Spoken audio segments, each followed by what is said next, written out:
I'm Stealth Boy. Ooh, a bone charm.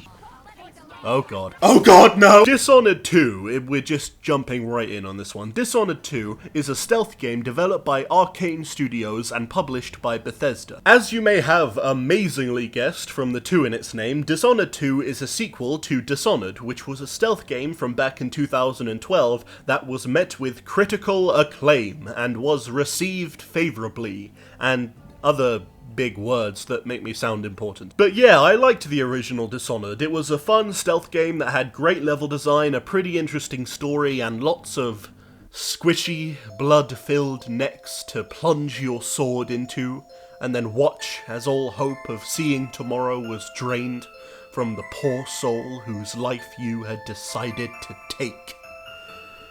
I'm not weird, you're fucking weird. So let's talk about the story of Dishonored 2. You start out as Emily Kaldwin, ruler of the Empire of the Isles. On the 15th anniversary of Emily's mother's death, the service is interrupted by this chick, Delilah Kaldwin, who's all like, your mother was my sister, so I'm the rightful heir to the throne, and you've been murdering people in your spare time, so you shouldn't be Empress, I should be Empress. And then, for some reason, everyone believes her. Like, seriously, nobody asks for any proof or identification or anything like that. They all just automatically believe her and turn on you.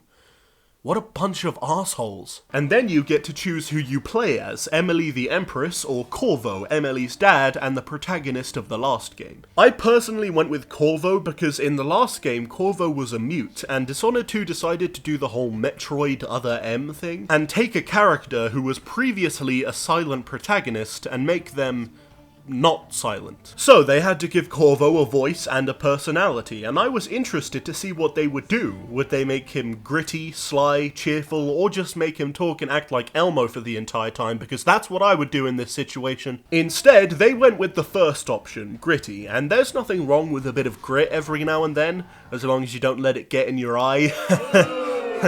Okay. And Corvo pulls off the whole dark hero thing fairly well, but to be honest, the story as a whole is just okay. The goal is basically identical to the last game. If you play as Corvo, you have to stop Delilah and save Emily. If you play as Emily, you have to stop Delilah and save Corvo. Maybe the Emily version of the story is better, but to be honest, I kind of got bored of Corvo after a while. Like I said, grit is fine by me, and it's useful for setting a certain tone, but you have to have a balance. I find too much grit can make certain moments that were intended to be serious seem silly. Again, maybe Emily's story is better, but I don't know and I don't care. That's a lie, I care very much. But I do get it, it's supposed to be a serious game, and the story isn't the main selling point either. It's the gameplay people care about, and I understand why. The gameplay in Dishonored 2 is great. It's very similar to how it was in the first game, but with some notable improvements. First off, the enemy AI is great. Even on the easier difficulties, they can spot you pretty quickly. They walk around in patterns you don't expect, and they're fun to fight too. They don't just automatically attack you every 3 seconds or whatever, they actually fight how you would expect a person to fight. Dodging, parrying, waiting for the opportune moment to strike. And that's another thing, the different ways you can approach levels and enemies, meaning you can be loud and proud, or quiet and,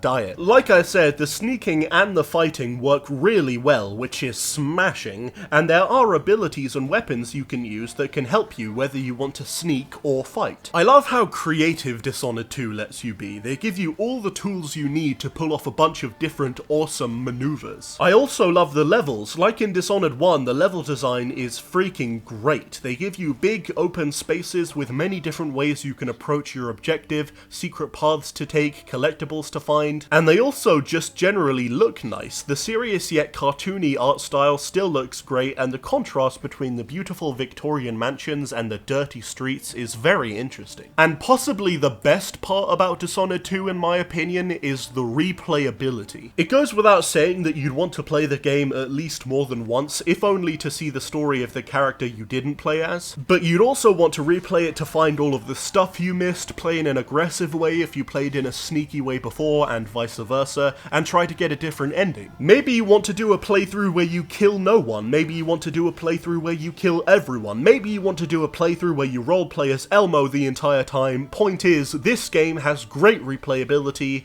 and I may be obsessed with Elmo. So is Dishonored 2 good? Yes, it is. The story may not be quite as good as I'd hoped, but it wasn't bad, it just could have been better. It's the incredibly diverse and replayable gameplay of Dishonored 2 that makes me like it, and if I remember correctly, that's exactly what made me like the first game too. I would absolutely recommend Dishonored 2 to anyone who likes stealth games, violent games, Victorian games, and Ving Rhames. I wouldn't recommend it to you if you're a PC gamer though, because apparently the PC port of this game sucks. Dishonored 2 gets a Thief remake out of... the Thief remake sucked. I just wanted to say that. Okay, see ya.